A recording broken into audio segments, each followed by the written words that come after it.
I'm Farhan Dalla, transformational trainer, and welcome to Elevate Your Life, a transformational podcast, an invitation to take the journey towards your deepest self. It is my intention to inspire you to connect, move, and meditate. We'll tap in, tune in, and dive in, and together learn and reflect from authentic, real, and transformative conversations.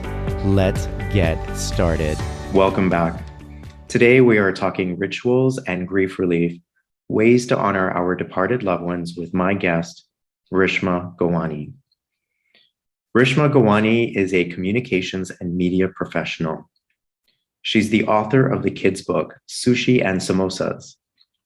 Rishma has participated in numerous podcasts in the past year advocating for grief literacy. She's a proud mother of two, a proud wife of Ali, her greatest honor or title.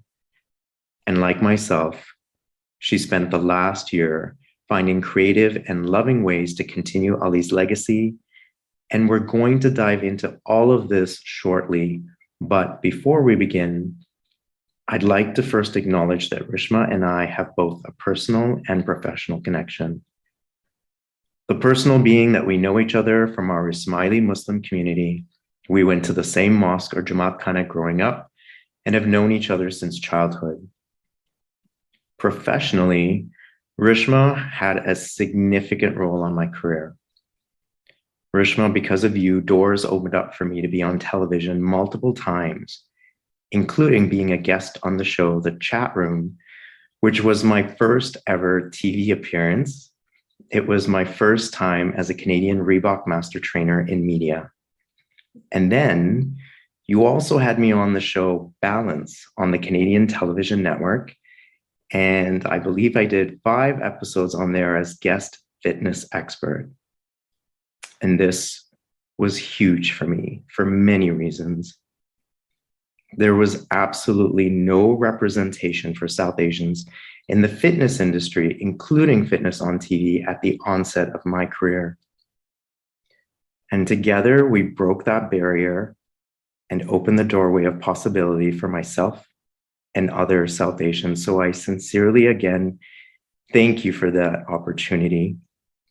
And then I was fortunate to be cast on a TV show called In Shape with Sharon Mann, which ran for 7 seasons. But Rishma, it all started because of you. And again, I am eternally grateful for that. Wow, what a great summary. Well, I'd forgotten all of that, and it's wonderful to hear that I had an impact and started your journey out in the media space, which I think you thrive in and are great in. And I am really honored that I got to play such a great role in that. Yeah, and I never forgot. And I never will. So thank you so much. My pleasure. And today, what has brought us here together on my podcast is the topic of grief. We have both very recently experienced the transitioning of a very close loved one, mine being my mom, and in your case, your husband, Ali. I also want to mention that today is Ali's birthday. And Rishma, I am grateful that you agreed to speak today as a way to honor him and his life, even though today is obviously difficult for you and your family. But I want you to know that my listeners and I are holding space for you and your family and sending you lots of love your way. Rishma and I want to emphasize that we want to focus our discussion on how our loved ones lived and live on instead of the way they died. Because we know that no one ever really dies, and rituals are ways we can honor our loved ones and the way they continue to exist in our lives. Rishma, welcome. Thank you for having me here on such a special day. Yeah, it's an honor to have you here. And I commend you for agreeing to speak today on such a significant day for you and your family. And, since we are talking rituals and today being Ali's birthday, why don't we start the conversation here? And let me begin by asking you, how are you honoring Ali's life specifically today for his birthday?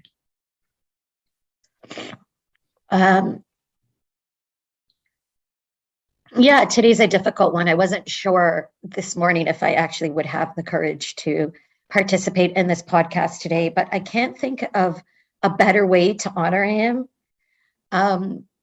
Like you and many others, all I want to do is talk about him and have him remembered and spoken about and loved and laughed at and even poked fun at and just remembered in such a positive way. And he had such a positive impact around his family and friends and larger community. So I was hesitant. So I think this is one way that I am honoring him. I am going to find other ways as well. Some of it's planned, some of it will be spontaneous. One of the things on the agenda is definitely getting a car wash. Ali's a big car enthusiast and has trusted me with one of his material prized possessions. And it's not looking so great. So that's definitely on the agenda. I think a good gift that he would really, really appreciate. He had a lot of material things. And so I think those symbolic gestures go a long way in making sure some of his stuff is taken care of well, his children obviously being at the top of that list. Later tonight, we'll be visiting one of his frequent establishments, and that's called the Owl and the Firkin, and we're going to go for wings there. We haven't been there actually since the day of his funeral, and a few of his buddies, a very small group, will join the kids and I, and hopefully share stories of their dad in an intimate setting, a very familiar setting, a spot where we used to frequent, him alone, him as a couple, him as a family, him with his best friends. And so that's something that's also on tap for later today. I love that. And it seems like food is in general in your family is quite a way in which that you experience things together, whether it's trying new foods, celebrating Ali, birthdays and celebrations, so much so that you wrote a book on it. So I think that's great. I think sitting down for a meal is one thing, but creating an experience out of it, one that you will always look back and reflect upon, is great. I know one thing that I do is I create a place setting for my mom when I eat, where she always sat, and put a plate and a fork and knife and napkin and a glass or whatever, and just make her part of the experience, because I know that she loves food and I love to honor her that way. So I do make mealtime a lot of times part of my ritual. I love that. It's very symbolic, but beautiful, and it's tangible. It's a tangible, actionable item. I might borrow that tip from you. Haven't done that yet, but I think it's a wonderful way of honoring her. Mm-hmm. And what were some of, or what are some of Ali's favorite things to eat? You mentioned wings. What else? Oh my God, he's such a foodie. It's almost like we have to go the other way and mention the foods he didn't like, because I don't think that there's much out there. But coming from East African Indo background, those are some of his greatest foods. Some traditional dishes. Kitro is one of them, which is a lentil dish. Barbecue style stuff, whether it's ribs or, again, when you take cubes of beef or chicken, it's called mishkaki, which is an African influenced type of meat with Indian roots. There's so much out there, but yeah, like wings was kind of his thing as well. And just reminds me of him and his passion towards it. It wasn't something the kids totally embraced, and And I remember the moment because we have a picture of it. And even though we would go to the owl, the kids typically got other things, chicken fingers and stuff like that. And I remember the one time, Khalil was probably 7 or 8 years old, and he tried some honey garlic wings. And I swear there was tears in his eyes, in his dad's eyes, because it was like, yes, yes, I can pass this on to the next gen. And our beautiful, lovely daughter, Mila, it's taken her a bit longer, I would say in the last couple of years. And she's trying them out now too. But yeah, we have just such a beautiful picture of the two of them, you know, kind of cheering with their wings. And I remember it was emotional. It was like, yes, you know, he really is me kind of moment. And so, yeah, pizza, you name it, like, you know, love sushi, love Greek, love Indian. There's not a lot he didn't like. It sounds like it's a legacy of love created from a legacy of food, which I love, which is now being passed on. In my mom's case, her favorite is okra curry. So I'll make that when I'm really missing her, or if it's her birthday, or a special holiday, because that's something that she really enjoyed. And it's something that I can actually cook, because it's one thing to honor them with the foods they love. It's another to be able to cook it. But I do want to say, like, when I am cooking now and I'm in the kitchen, I make her part of that experience for me, because she is such a great cook that I can communicate with her that way when I am cooking. And, you know, I'll hear her guide me, like, okay, add a little bit more water, or, you know, just a bit more salt, or turn the temperature down, or you're going to burn it. Like, it literally feels like she's part of the whole culinary experience when we're cooking. And it's a way in which that we connect and communicate. And so I feel like she's supporting me in the kitchen in many ways. That's wonderful. I don't feel that support there. Did Ollie cook, or did he just eat? I mean, he was so helpful and could, you know, do a mean job barbecuing, which I was so scared and terrified of doing, and I've embraced it, and I can just make a decent steak now. Make some really good chicken as well. And that in the last year was, like, you know, something I'm very proud of that I was able to do, along with, you know, winter tire changing, you know, things I'd never been responsible for. So that I can hear him. I can hear him about cooking meat longer. He was always very paranoid about pink chicken, intended to overcook things. So he's in my head there. He's definitely in my head when I'm driving. That's where he visits me the most, all the time. In fact, he was a very reliable driver. I don't think he ever got a ticket, ever was in an accident. Very, very responsible on the road.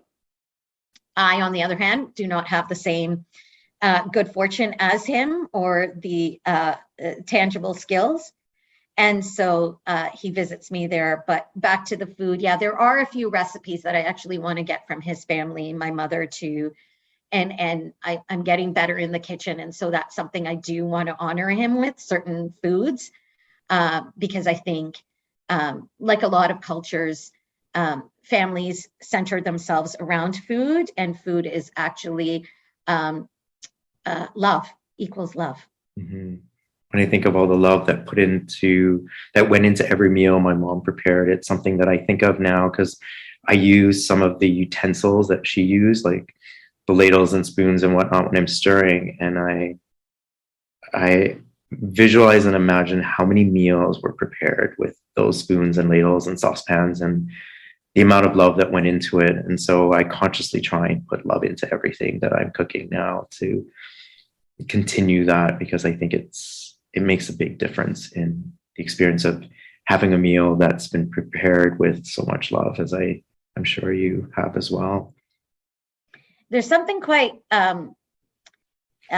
symbolic, but also, again, you know, I'm all about tangible acts, right? Actionable acts. And even just during the act of it, like, you're very focused, right? Like, it's hard to do that and be immersed in something else, maybe some background noise or music. But really, in order to have your dishes come out, you have to concentrate, you have to do well in it and not multitask. And so I think there's just something quite beautiful the listeners who are listening to this podcast can use that imagery of stirring a pot. Like it's almost like meditational or so intentional that you could remember your loved one that way. It's very, very beautiful. I love that.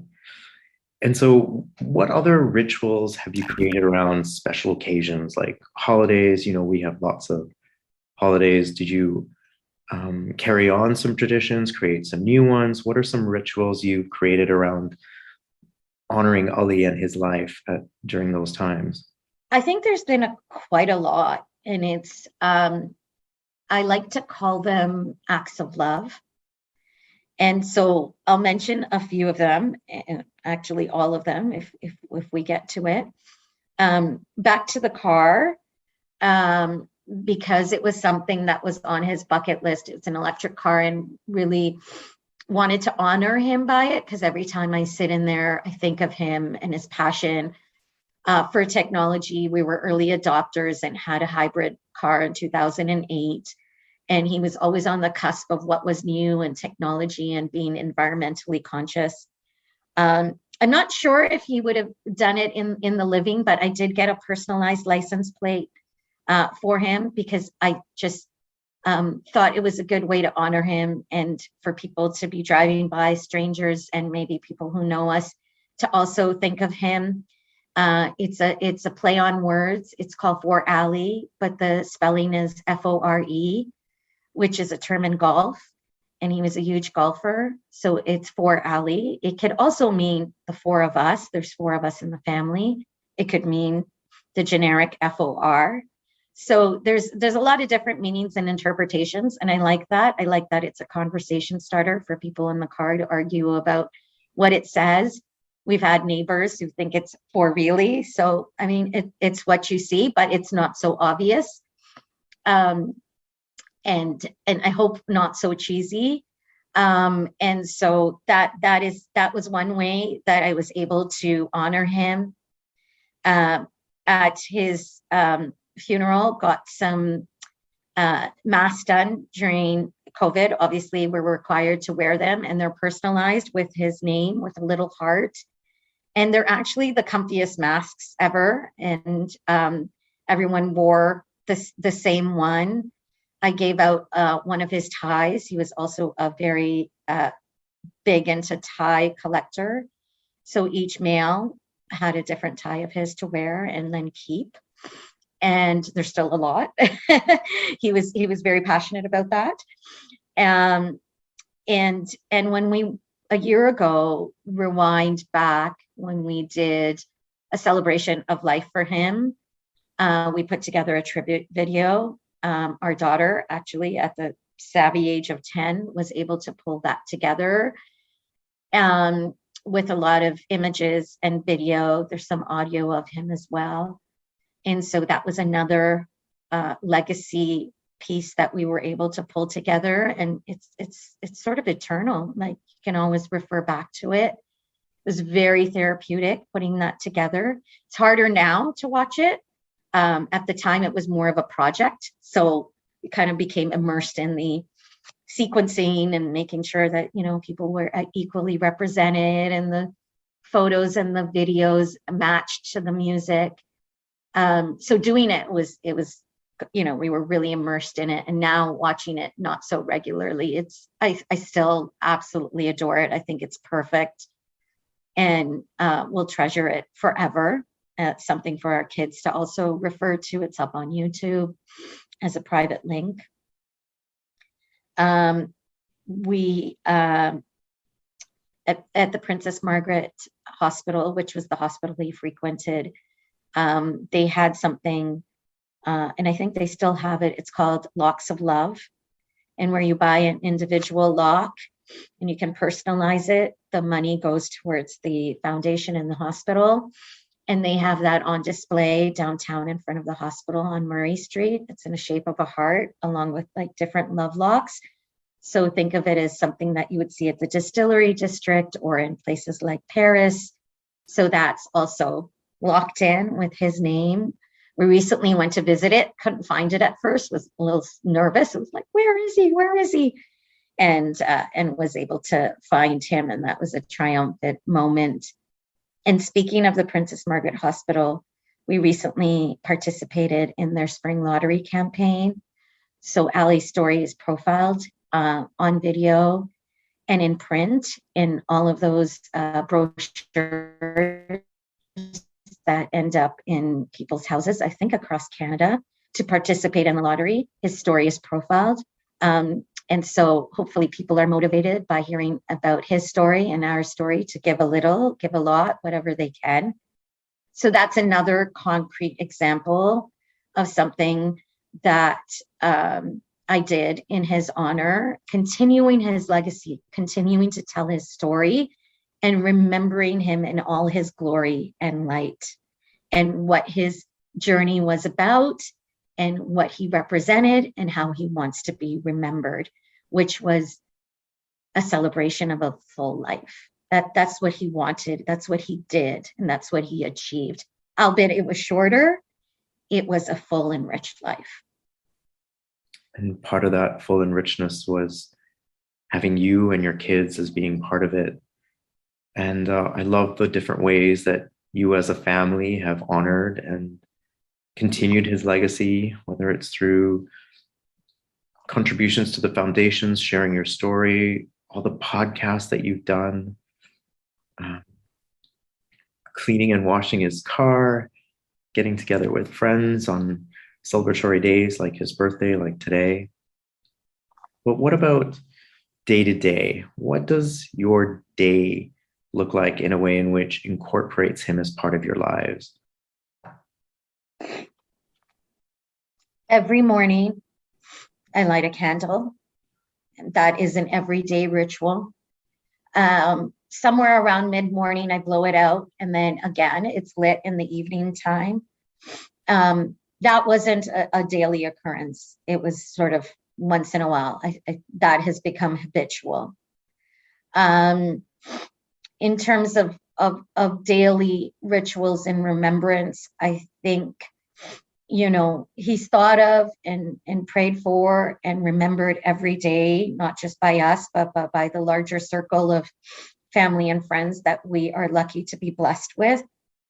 There's been a lot of special occasion stuff. And I think because the frequency of that, like just the number of podcasts alone that have been centered around him and grief have been so frequent, and posting about his life and finding different fellow grievers in the social media world, using social media for good and remembrance. That's been a daily ritual as well, finding different quotes, finding different fellowship in grief. I think that's another daily remembrance.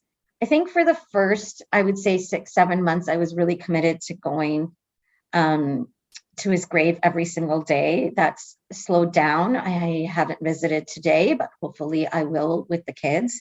And I used to take a daily rose and just feel like I was continuing to take care of him and his area and his neighbors and protect it. And as a caregiver, that was something I did. So it was hard to just drop doing that. But I think back to your question about the daily, I think the daily is mostly engrossed in making sure that his children are taken care of and his children's needs are taken care of. So that is a priority item, that the house is maintained. That is a priority item for him. He was a neat freak, also made sure that things were done on time. The recycling was taken out, the humidifiers and the different maintenance things that were done, they were always done on time. We never slipped. So those are all sort of, in a weird way, acts of remembrance, but daily things that I do to impress him and also honor him and know that he's entrusted me with those jobs. So I take them very, very seriously, and I'm not going to slack on them because I have to represent him. And that's where he plays a big part of my daily life. And just by taking on his roles as well, even though you're doing them, it sounds like you're doing them in his memory, which is great. We I had Mhm. he he used to be funny because he was so on top of things and such a responsible adult. And he was the first one to have the recycling in the green bin out the night before. And so I'm the first one to have it out. It's night before. It's really not necessary, but it's something that I do because it's something he would have done, and I want to do it as well as he did. It sounds like you're doing a great job. I I lit an incense stick for our loved ones before we started, and so my space right now is filled with that scent, and that's something Mom and I did at prayer time every evening, and so I continue to do that as well. And for me, when I start my day, my mom and I have a very close relationship, and hugging and kissing was part of our daily rituals, and I miss that tremendously. So I start my day by kissing her picture, and I can very distinctly remember what her cheek tasted like to me, the softness of her skin, because she had the most incredibly soft skin. And when she kissed you, it was just the most tender feeling, and you could just melt. And I miss that. So, though it's not the same, I do have, at least in my cellular memory and DNA, that experience, but I stay in the practice of that. So I start my day with that. And at the end of my day, I kiss her bedroom door goodnight. We always kissed each other goodnight, and I always got 3 kisses. And so I pass her bedroom door as I enter mine, and I stop and I just kiss the door as a way of saying goodnight. I also honor her through food in other ways. Her favorite coffee is French vanilla at Tim Hortons. And although I personally find it sweet, I do on special occasion will grab a French vanilla, but I will half the sweetness with mixing it with coffee, so I don't get like a huge sugar rush. But man, she has like this sweet tooth that she just loves. So I at least honor her with coffee. I also honor her with, like I said, setting a place setting during meal times, especially during celebrations. And when I have friends over, when we get together at the table, or with family, I set a place setting for her, so she's still part of our meal. And every night, my mom used to take out a tasbih or prayer for all our departed loved ones.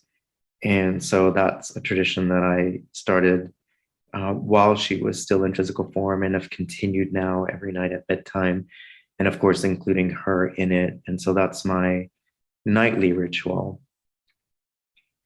Mom and I used to watch TV together all the time, and we used to love watching HGTV or some reality shows that involved fashion and a couple of like sitcoms and whatnot.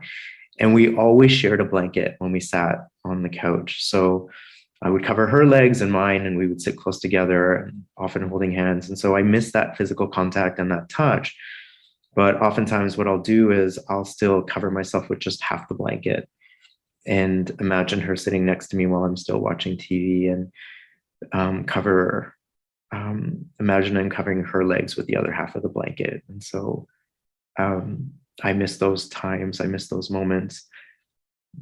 But I know that our relationship continues. As I said, love never dies. And what's interesting is that I believe that a bond of love can continue to grow. And so I I love her more now than I ever have. And that bond has continued to be nurtured through the rituals that, I've created, and making her part of my life. And so I've noticed that feeling and that depth, though I didn't even know it was possible, but to love her more now than I ever have in my entire life. And, the rituals that Rishma and I are talking about are unique for us and our families and with our loved ones, but there's no right or wrong way, right, Rishma, to create a ritual. It's whatever is significant for you that makes you feel good about your relationship. It's a way in which you can continue, as I said, to nurture the bond that you have with them. A bond of love can never be severed. It can never die. It can only grow. And there's very little that actually separates us, between us and our loved ones on the other side. Very little. And so there's no reason why, when a person transitions, that relationship ends, but it can actually continue. It's just different. So beautiful. So beautiful. So many points I wanted to jump off on. And I agree completely with you. And it's just so beautiful. And I feel exactly the same way. My love is greater. He was my great love, but it's greater now. And I didn't think it could be fuller. Like my heart is full. It's breaking, it's full at the same time, but it continues to like blossom. It's amazing. It's amazing that you brought up Tim Hortons, because I too shared a medium steep tea with 1 sugar and 2 creams with him. And there was something, we shared it. And sometimes we would double cup. They're not doing that anymore. And sometimes we would drink from the same cup. And that was our standard drink. So economically, it made some more sense to get a large and split it. So that's what we did. And we shared, and I still get that drink. Not as often, but I do. And again, his love of sweets, like you described with your mom, there's tons of that. Went to the keg with his family on the weekend, and his brother brought a cake. There'll be another cake on this weekend with my family. And so, yeah, there's so many similarities. I hope that they're bonding over their love for Tim's and their love over sweets and their love for their beloved that they've left behind. It's super beautiful. And even the TV, like he was my TV buddy. In fact, he had such great taste. And sometimes there's so many shows that he exposed me to that I wasn't willing or thought that's not my genre. We did have some shows that we didn't share, but a lot of them we did. And it was blanket time. And that's when I miss him the most. In the evenings, I feel very, very vulnerable and lonely. And the PVR is still set. His Game of Thrones are there. He was religious about rewatching them because there's so much deep meaning. And his Curb Your Enthusiasm just started again. And so PVR picked it up. I don't have the heart to delete them. Mm-hmm. And every now and then when I find a good one, it's sharing it with him. And he's like, yes, you found something good. Like Selling Sunset, which was one of his shows, is back on again. Not one of mine, but he was a big HGTV guy. And it's really hard because it's their thing. But it's beautiful the way that you describe, the way that you continue and honor that tradition. Through tea, through TV, through prayer. I know we've discussed this before, but going to our congregational prayer hall called Jamaat Khana, which is our mosque, is very, very therapeutic. COVID restrictions have changed a lot of it. Again, I was really, really hardcore. I would say for the first few months, COVID or no COVID, I was in there. And I'm hoping to re-establish that in the new year. I feel like I'm missing it. And it's a deeper type of connection. It's when I'm sitting, I feel very, very vulnerable and the tears sort of flow easily. And when I participate in a congregational prayer, if I'm leading it, I just know how proud he is because he loved my voice and loved that I participated in that stuff. And so that's another way of honoring him. If whenever I get the opportunity, it's for him. I love that. And you did mention also fundraising for Princess Margaret Hospital, a place where Ali frequented regularly. And one of the many organizations that Mom liked to donate to financially was the Aga Khan Foundation, whose mission is to end global poverty and world hunger. And so I will have links to both those organizations in the notes section of this podcast. If anyone wishes to contribute in honor of either Ali or my mom or anyone else in your family, please feel free to do so. And we know that those two organizations do incredible work, and we both support them wholeheartedly. And we would be so honored if you supported us as well. Ditto. I echo that, and appreciate that you will have those links up. And I know this is just audio, but Farhan and I are talking on over Zoom with our videos up so that we can see each other for visual cues. And behind him is the most beautiful frames. They're pictures of his mother. I know he's shared them on social before, but the border of the picture is some of her saris. She was very fashionable and passionate about her saris, and they just look so beautiful. And that's a project hopefully you and I have talked about, and I want to be able to do something similar with maybe a shirt and tie. Sure, absolutely. With a shadow box, or something. I think it would just look tremendous on the staircase or somewhere in a central spot in the house. So there's so many creative ways that, you can honor your loved one, and hopefully just some of the stuff that we've mentioned in this podcast sparks, some ideas for you and listeners. If you guys, need some help along the way, we're full of good ideas. Another thing that just struck me is just, reigniting our friendship and the friendships that I have made with people who have suffered loss. I have, a couple of groups now, one WhatsApp group with women who all lost their husband in the last year. There's 5 of us in the group. That's a daily thing. We send each other stuff. We're there for each other. Sometimes it goes silent, and it's a newfound group, but it's that friendships evolve, and some people don't, stay with you for certain chapters of your life, and some people come in. And so there's been unexpected club memberships. It's not that we wanted to be part of these clubs, but now that we're there, it's a place that we can find mutual support. That's great. And, I'm glad you brought up the portraits, because what I want to say about that is I do not claim to have been any form of artist prior to doing this. And to tackle on this project really required me to step into the courage that I could do this. And the reason why I say this is that don't be afraid to be creative in the way in which you come up with ideas to honor your loved ones. I'm not going to lie, it was a bit scary cutting my mom's dresses and gluing them onto mats and whatnot. And it was quite tricky because I had to position the mats inside the dress and figure out how to lay the fabric and whatnot. And this is something I've never done before. And I spoke to 3 different framers to try to get instructions, and I got 3 different set of instructions, and I kind of merged all of the instructions that I got.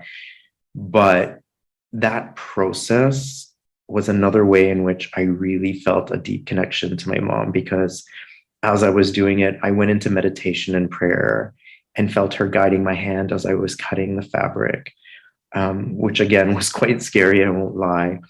But what came out of it is the most beautiful way that I could capture her spirit. It's changed my entire space that I live in. It's brought in her fullness in so many ways, especially like Rishma mentioned, her stylishness, because she just loved getting dressed up for special occasions, dressed up for celebrations, be it at our Jamaat Khana or for weddings. And she always was extremely particular about what she wore and how she matched it, from her jewelry to her purses and whatnot. So I took on the task of bringing that and creating art with it in my home. But one thing I also did with her purse is I wrote down all my dreams and wishes, and I wrote them in cue cards, and I put them in her purse, and I placed her purse by my nightstand.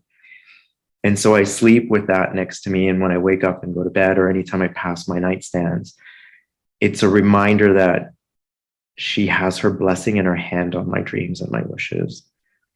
And I couldn't have asked for anything more, because I know that if she was here in physical form, she would bless everything that I do. And so now I feel like whatever dream or wish that I have, whatever my future looks like, her hand is always going to bless it.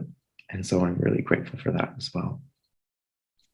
Wowzers. Like, it's just so beautiful. And it's very inspiring, because I'm like, oh, okay. I know women have a lot more stuff. But like, he has all these wallets, or he has, like, there's something like that would be really nice for the children. And every time you say something, I remember something else. Another daily thing is I wear his wedding ring every single day around my neck. It's not my wedding ring, but it's something that we had purchased before his passing, and it's a ring. You could wear it as in a ring, or over as a necklace, and it's always in my heart. And then it's coupled with his wedding ring.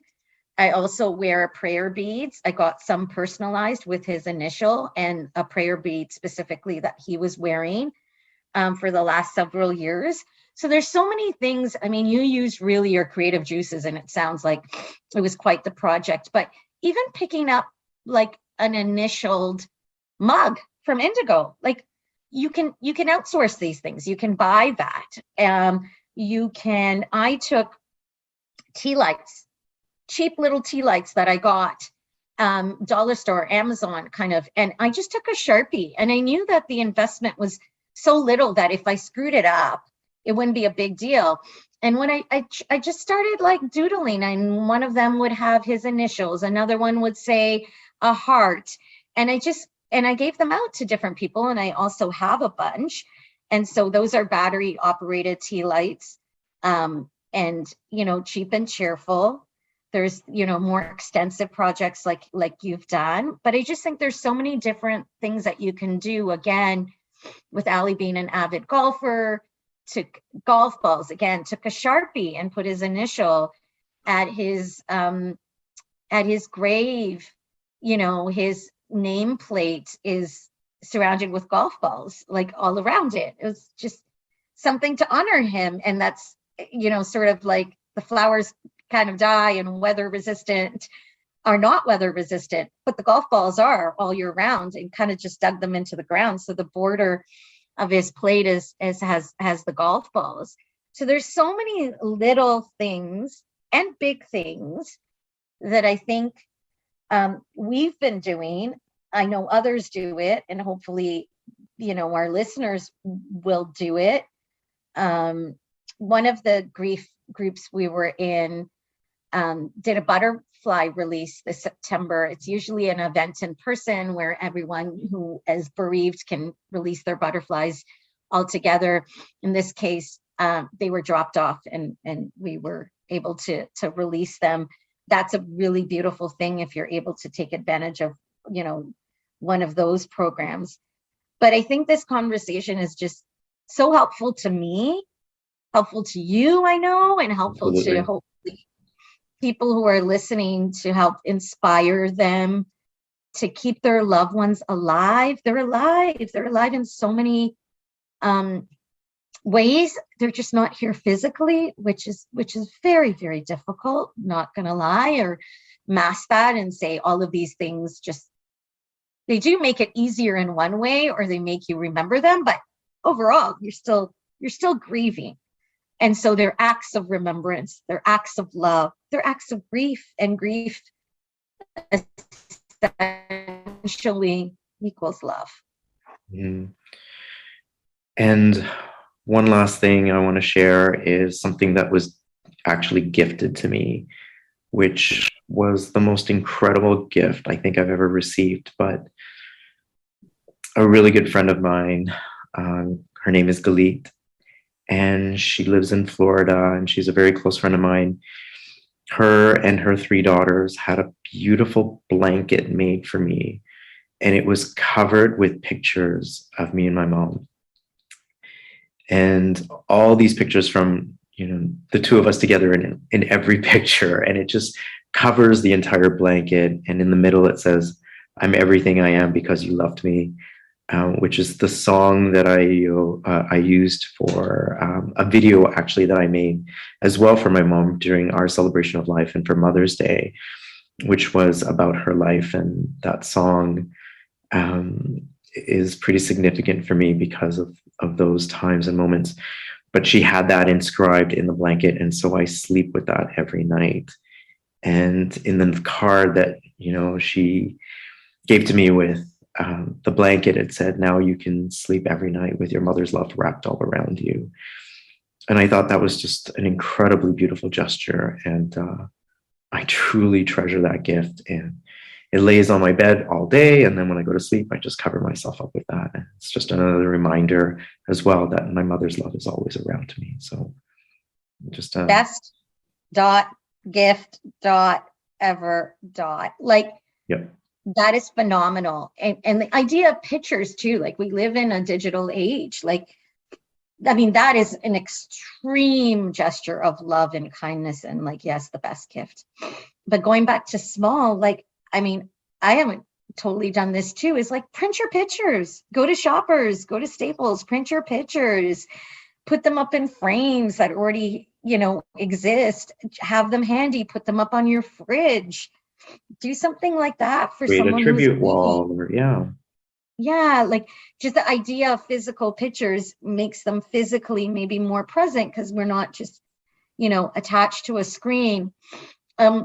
Something that I posted very recently got a very poignant response by, someone who writes very beautifully that I think applies very much equally to you and I.